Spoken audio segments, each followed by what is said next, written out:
Impelled Unbeliever here. Today I'm going to introduce my new series, Cognitive Dissonance, where I talk about the things that made me question God, made me question Christianity, and eventually become an atheist. So let's jump into the first episode, Selling God. It just got real.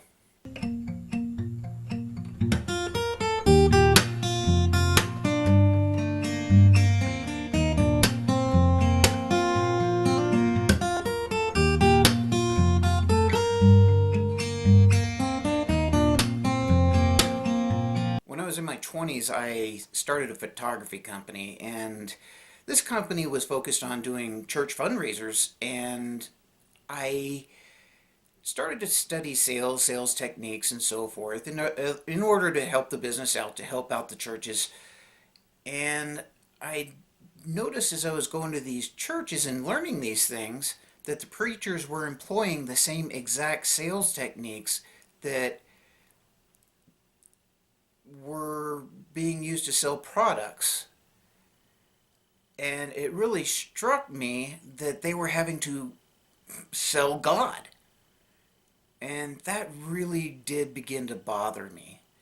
Why was it that preachers were employing the same sales techniques that some shady salesman would use, and it was being used on God?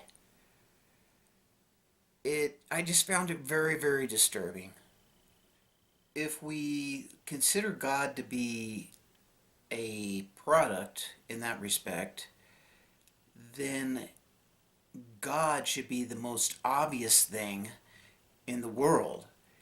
There shouldn't be any need to sell God. The truth of the Bible should be so glaringly clear to everyone that there should be no need to sell it. Why did the preacher week after week have to sell God? Why was there the need for me to even do a fundraiser for the church?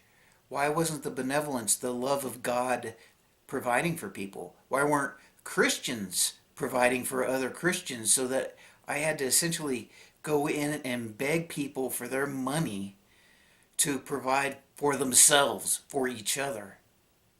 If God really was all-powerful and obvious, why did preachers have to convince people every single week that God was real? Then it came to mind that if God didn't care, maybe God was a deist of some sort, or God didn't exist, that I would be seeing the same exact thing. Preachers selling God.